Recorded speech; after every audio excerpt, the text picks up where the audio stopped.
예수님 한 분으로 충분하십니까? 라는 이 제목처럼 여러분께 질문을 드리며 오늘 말씀을 시작하려고 합니다. 여러분은 예수님 한 분으로 충분한 삶을 살고 계십니까? 얼마 전 한국의 Sing Again이라고 하는 이 음악 프로그램에서 이승윤이라고 하는 이 무명의 가수가 유명세를 타게 되었습니다. 저는 이 친구가 한국의 100주년 기념교회, 이 교회에서 목회하시다가 은퇴를 하신 이재철 목사님의 셋째 아들이다라는 이야기를 듣고 더 친근감이 가고 또 자세히 지켜보게 되었습니다. 스스로를 방구석 음악인이다. 방구석에서만 음악을 한다. 라고 칭하는 이 형제는 음악에 몰두해서 살아왔던 친구였습니다. 작은 원룸에 살면서 오로지 음악에 심취해서 음악을 사랑하며 살아왔던 그런 친구였습니다. 그렇게 음악에 심취해서 살다가 보니까 대중 앞에 서게 됐을 때 지금까지 쌓아왔던 이 실력들이 한없이 터져나오기 시작했습니다. 그리고 이 싱어게인이라고 하는 이 프로그램이 진행되는 동안 소탈하고 또 인간미 있는 성격이 자연스럽게 비춰지면서 정말 수많은 사람들의 사랑을 한순간에 받게 되었습니다. 저도 어제 이 친구가 이 파이널 라운드에서 부른 물이라고 하는 노래를 들었는데요. 이 노래 제목처럼 정말 가슴을 시원하게 해준 노래더라고요. 그리고 이 친구가 지금까지 음악을 얼마나 사랑하며 살아왔는지를 느껴지게 해주었던 그런 무대였습니다.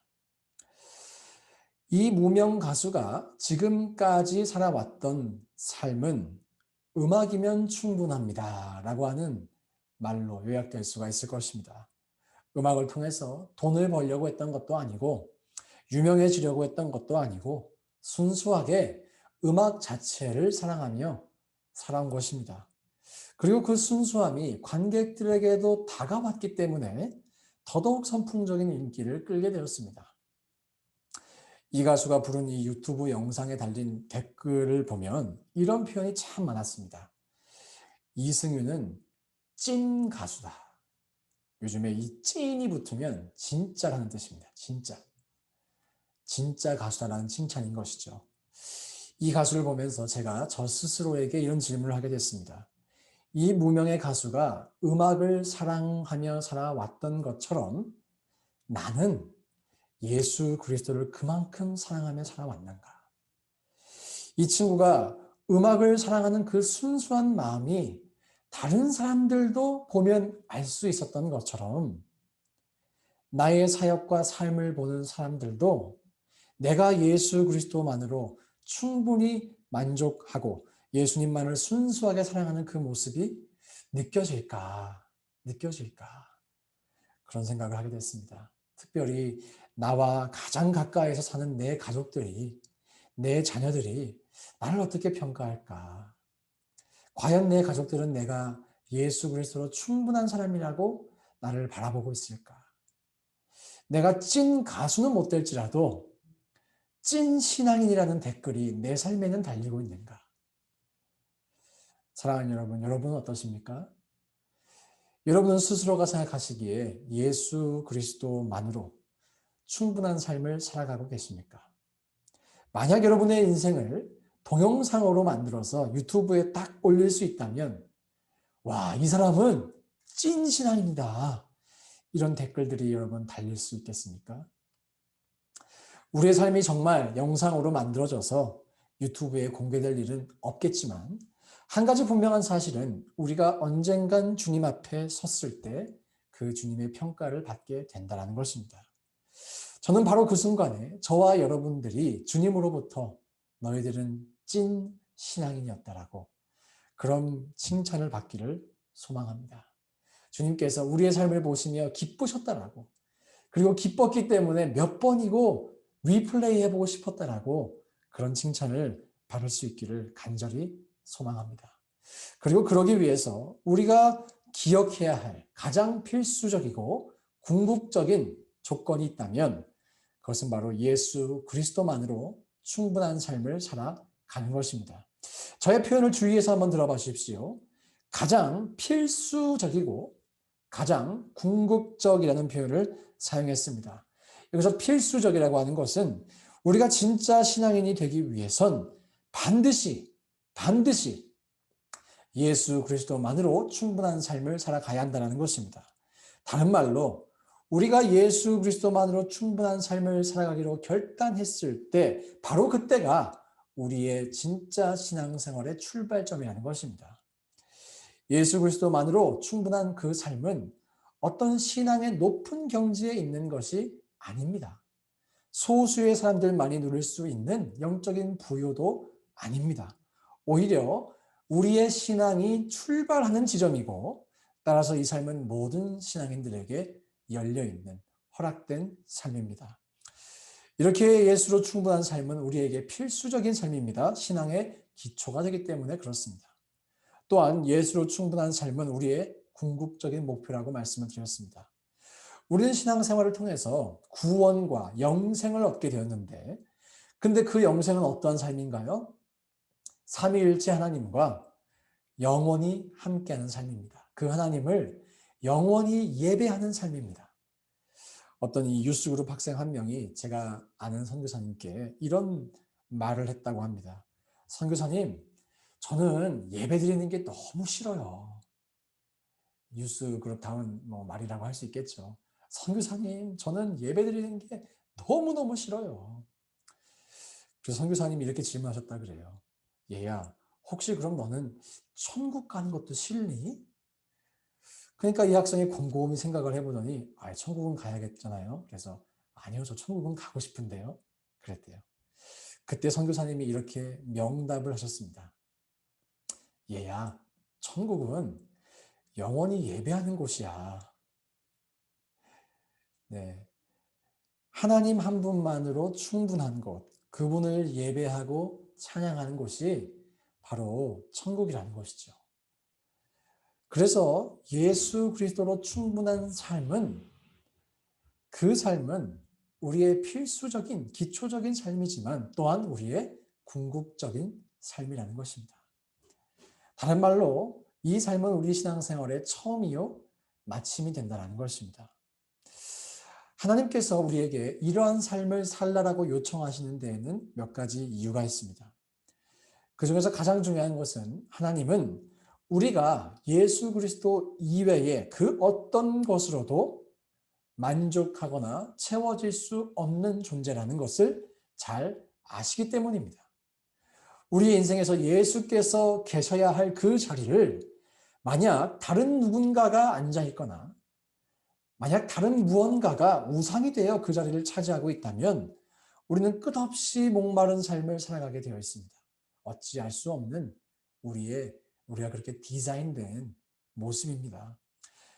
끝없이 목마르고 끝없이 만족도, 행복도 없는 삶을 살게 되어 있습니다. 예수 그리스도가 없다면. 그래서 주님은 우리의 그 목마름을 아시고 예수 그리스도 한 분만으로 충분한 삶을 살라라고 우리에게 요청하시는 거예요. 우리를 그렇게 초청하시는 거예요. 그분이 모든 생명의 창조주이시며 모든 만물 위에 계신 주권자이시며 또한 우리가 영원토록 경배할 왕이 되시니 이 땅에서부터 그분만을 우리의 주인으로 삼고 그분만을 추구하는 삶을 연습하다가 때가 되면 영원한 나라에 입성하라고 우리를 그 삶 가운데로 초청하신 것입니다. 사랑하는 여러분, 이렇게 하나님은 우리의 유익을 위해서 그러한 삶 가운데로 우리를 초청하셨는데 여러분 그 초청장을 받아들이고 혹시라도 머뭇거리고 계시지는 않습니까? 정말 우리가 가야 할 교제의 장소, 초청받은 그 장소에는 가지 못하고 다른 곳에서 내 만족을 채우기 위해 이리저리 방황하고 계시지는 않습니까? 우리의 신앙의 필수적이고 또 궁극적인 목표를 기억하지 못하고 다른 목표를 향해 나아가고 있지는 않습니까? 무언가 다른 것이 나의 심장을 지금 두근거리게 하고 있지는 않습니까? 정말 그렇게 예수 그리스도를 만족하며 사는 게 행복한 삶일까? 예수 때문에 내가 사랑하고 원하는 것을 진짜 모두 다 포기하게 되면 나는 행복하기보다 불행하지 않을까? 정말 내가 행복해질 수 있을까? 만약 우리 가운데 이런 질문을 하고 계신 분들이 계시다면 오늘 본문은 우리에게 아주 분명한 대답을 줍니다. 그렇다라고 대답해주고 있습니다. 오늘 본문에서 우리가 유심히 살펴봐야 할 단어가 한 가지가 있는데요. 그것은 바로 우리가라고 하는, 영어로는 we라고 하는 단어입니다. 사도 바울은 이 서신의 내용이 자기 자신, 개인에게만 나만 적용되는 것이 아니라 자기를 포함하여 본인과 함께 사역하던 사람들까지 대상으로 삼고 우리가라고 하는 표현을 사용하고 있습니다. 자, 이것이 무슨 의미일까요? 지금부터 나눌 내용이 영적인 슈퍼파워를 가진 특정 사람에게만 해당되는 것이 아니라는 것입니다.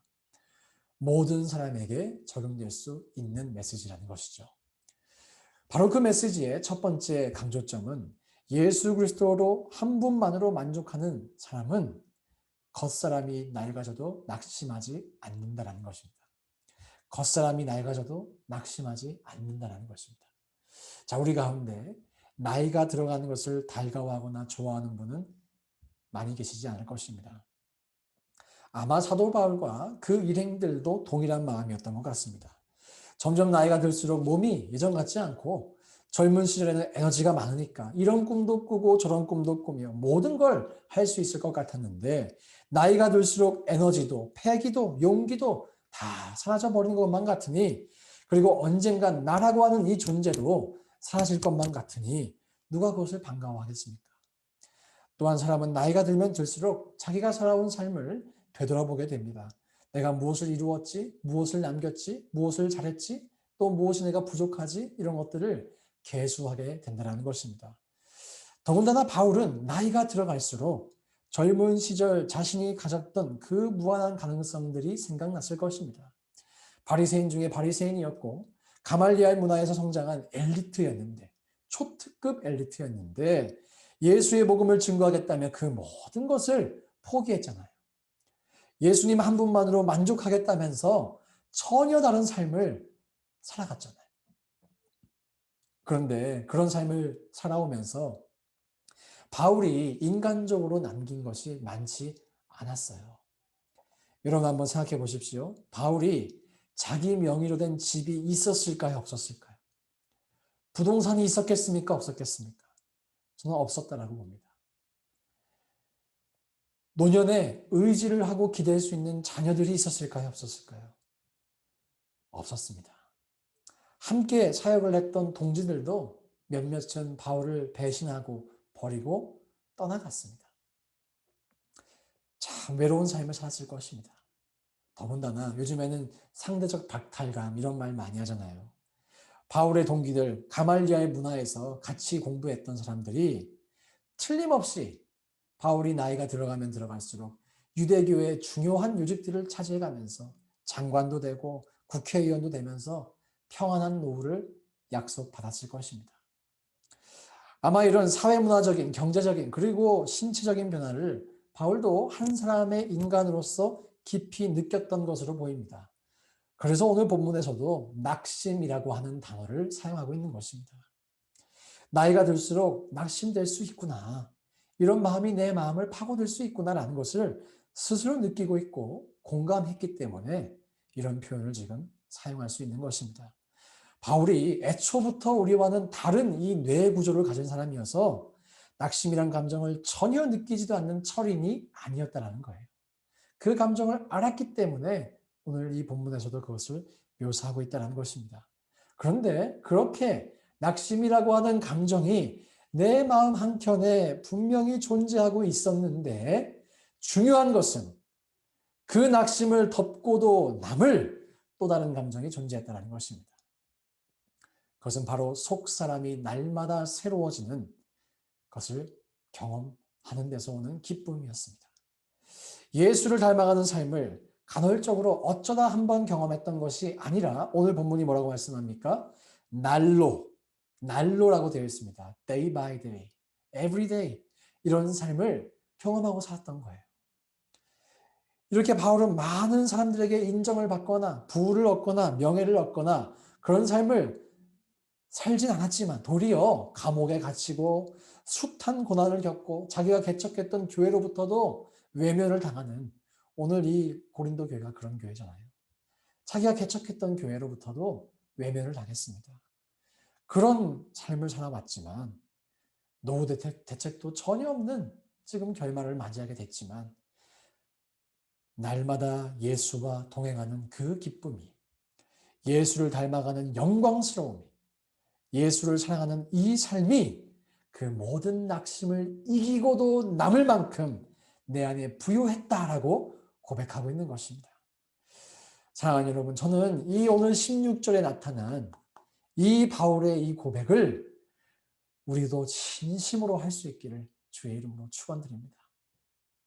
시간이 지나고 세월이 흐를수록 날마다 우리에게 부어주시는 하나님의 은혜와 그 사랑을 우리 모두가 경험할 수 있기를 저는 간절히 소망합니다. 그것이 신앙생활입니다. 그것이 하나님께서 우리에게 주시고 싶으신 은혜입니다. 제가 새벽 예배 때도 나눴던 간증인데요. 이번 수요일에 제가 저희 아이들을 데리고 First Baptist Church of 커밍에 있는 그 백인 침례교회에 방문하게 됐습니다. 뭐 아이들 행사가 있다고 하길래 저희 아이들이 너무 집에만 있으니까 큰 강당 같은 데서 공연 같은 걸 보여주나 보다 이러고 데려왔는데 알고 보니까 이 차일드 케어를 해주는 프로그램이었습니다. 그래서 얼떨결에 저희 첫째 아이, 둘째 아이 맡기고 이 셋째를 이제 맡길까 말까 하다가 맡기라는 거예요. 자기들이 전문가니까 잘 해주겠다. 그래서 얼떨결에 빅터를 처음으로 이 부모와 떨어져 보는 그런 시도를 한번 해봤습니다. 우레와 같은 소리로 울기 시작하더군요. 복도를 울리고 건물을 떠나가라 막 울기 시작하는 거예요. 그래서 순간적으로 아내와 제가 지금 뭐 거의 1년 만에 애 없이 우리가 지금 걸음을 걷고 있다고 그렇게 좋아했지만 한두 바퀴 이렇게 교회 주변을 걸면서 운동도 했지만 그 시간 내내 그 아들이 마음속에 걸리는 것입니다. 그래서 결국엔 그 황금 같은 시간에 그 아이 교실 윈도우 창문 밖에서 애가 잘 있나 결국엔 지켜보게 됐습니다. 여전히 울더라고요. 마스크 쓰고 그 꼬맹이가 울기 시작합니다. 그치지도 않고 계속 울고 과자를 줘도 울고 아마 공룡이 없어서 울었던 것 같은데 결국에 그래서 다시 We wanna take him back 다시 데려왔어요. 떨어지질 않더라고요. 얼마나 또 무거운지. 그러고 이제 돌아왔습니다. 돌아왔는데 제가 또 설날이 있었잖아요. 저희 교회 개척하는 도움을 주셨던 정순영 목사님께도 문화 인사를 드리고 이렇게 이야기를 주고받는 중에 목사님이 이렇게 메시지를 주시더라고요. 매일 아침 우리 교회를 위해서 기도합니다. 이렇게 매일 아침 기도해 주신다고 말씀해 주시더라고요. 이 한 주간 묵상했던 날마다라고 하는 이 단어와 그 목사님 보내주신 매일이라고 하는 그 단어가 제 마음에 깊은 울림이 되었습니다. 그리고 수요일 날 제가 경험했던 그 아들과의 이 에피소드가 다시 한번 제 마음속에 떠올랐습니다. 하나님은 때때로 우리가 느낄 수 없고 또 멀리 계신 것처럼 우리가 생각할 때가 있지만 제가 그 아들을 잊어버린 적도 없고 결국엔 그 창가에 가서 그 아들을 지켜봤던 것처럼 주님은 우리를 잊지 않으시는구나. 주님은 날마다 우리와 동행하시고 우리를 기억하시는구나. 그 주님의 음성이 제 마음속에 깊은 파도가 되어 밀려 들어왔습니다. 우리가 하나님의 관심을 받고 있구나. 이 은혜가 저는 바울이 설명했던 날마다 속사람이 세워지노라 라고 하는 은혜라고 저는 생각합니다. 이번 한 주간에도 저는 그 날마다 우리를 새롭게 하시는 그 은혜를 경험했습니다. 제가 증인이에요. 이것은 저 개인에게만 허락된 것이 아니라 여러분 모두가 경험하기를 하나님은 간절히 바라고 계십니다. 그 은혜를 여러분들이 삶 속에서 누리며 살아가시기를 주님은 바라고 계십니다. 사랑하는 여러분, 그런 삶을 우리가 살아갈 수 있기를 주의 이름으로 축원드립니다. 오늘 본문이 우리에게 주는 두 번째 메시지는 예수 그리스도로 충분한 사람은 환난을 이해하는 태도가 다르다는 것입니다. 우리 다시 한번 17절을 다 함께 읽어볼까요? 17절 스크린 좀 띄워주십시오. 17절 함께 읽습니다. 시작. 우리가 잠시 받는 환난에 경한 것이 지극히 크고 영원한 영광에 중한 것을 우리에게 이루게 하매니. 다시 한번 읽을까요? 우리가 잠시 받는 환난에 경한 것이 지극히 크고 영원한 영광에 중한 것을 우리에게 이루게 함이니. 자, 이 세상에 어떠한 사람도 환난을 원하거나 기뻐하는 사람은 없을 것입니다. 자, 우리 가운데에도 환난과 평안 이 두 가지 중에서 한 가지를 굳이 골라라 그렇게 한다면 굳이 평안을 제쳐두고 환난을 선택할 사람은 많지 않을 것입니다. 자, 그런데 성경이 우리에게 가르쳐주는 분명한 사실이 한 가지가 있습니다. 그리스도인의 삶에서 환난은 선택 과목이 아니라 필수 과목이다라는 것입니다. 어떤 설교자들은 예수를 믿는 그 순간부터 모든 환난이 끝날 것이다. 기쁜 일만 있을 것이다 라고 설명하기도 하지만 그것은 균형을 잃은 메시지입니다. 성경은 믿는 자들이 받을 고난에 대해서 분명하게 말씀하고 계십니다. 만약에 고난이 필요 없었다면 아니 예수님은 왜 고난을 받았습니까? 바울과 그 예수님의 제자들은 왜 그렇게 고난을 받았습니까? 오히려 어떤 사람이 예수를 믿고 나는 승승장구하기만 했다.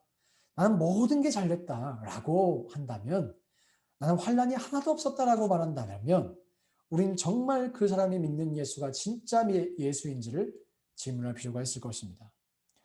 이렇게 우리의 신앙에는 환난이 있는데 예수로 만족할 수 있는 사람은 예수 한 분만으로 충분하다라고 고백할 수 있는 그 사람은 이 환난을 대하는 태도가 다르다는 것입니다.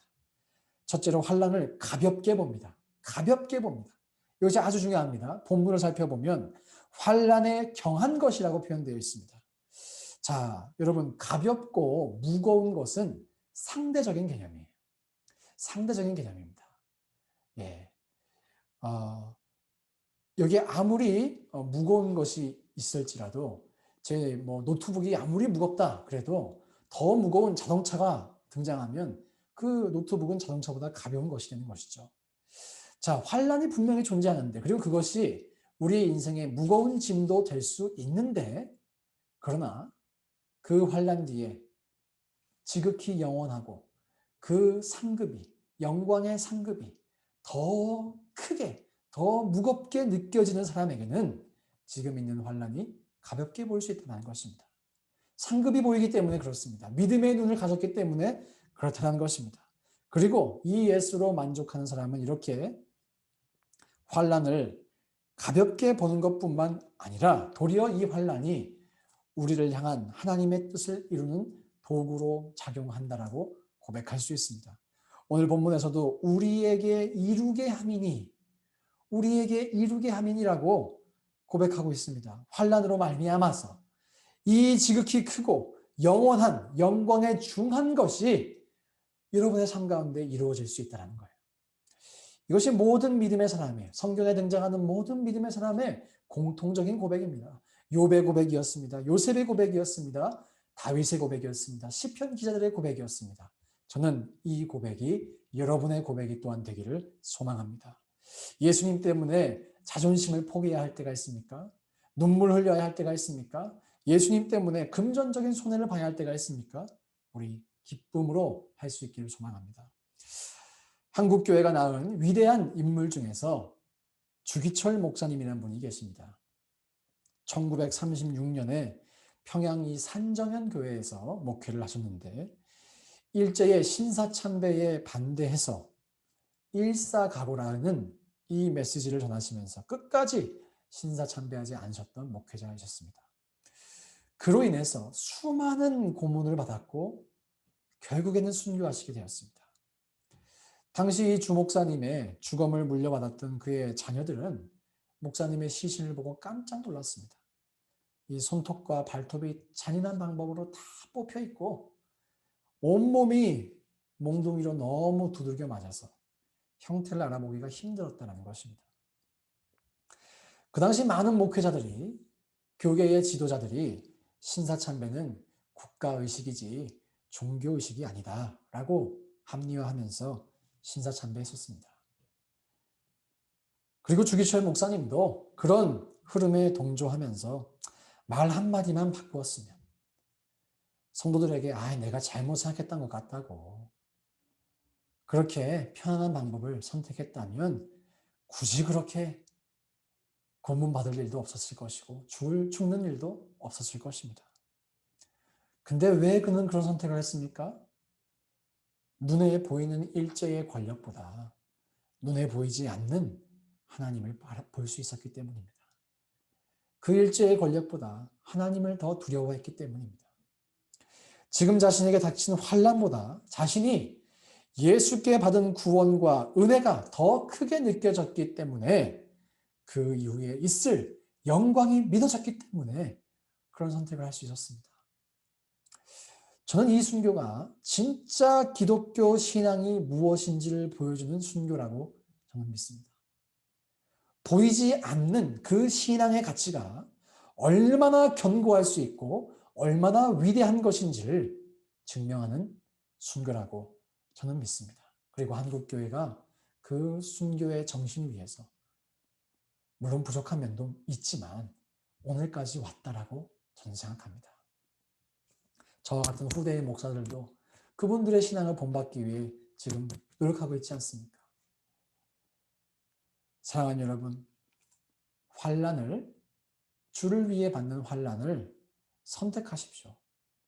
어쩔 수 없이 환난을 찾아오게 만들지 마시고 어차피 피할 수 없는 필수 과목이라면 수동적이 아니라 능동적이 되어서 이 환난을 적극적으로 받아들이고 이겨낼 수 있는 저와 여러분 될 수 있기를 간절히 소망합니다. 우리 신앙을 좌절시키는 대부분의 이유는 오늘 본문에 나타난 낙심과 환난이라고 하는 두 가지 단어입니다. 하지만 예수님으로 만족하는 사람, 예수님 한 분으로 충분하다라고 고백할 수 있는 그 사람은 바로 그곳에 신앙의 기초와 목표가 정확히 뿌리내는 사람은 낙심과 환난이 와도 결코 그 신앙을 흔들 수 없습니다.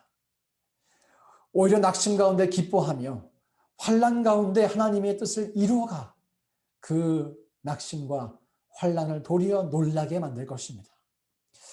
저는 저와 여러분 모두가 바로 이런 믿음의 사람 될 수 있기를 소망합니다.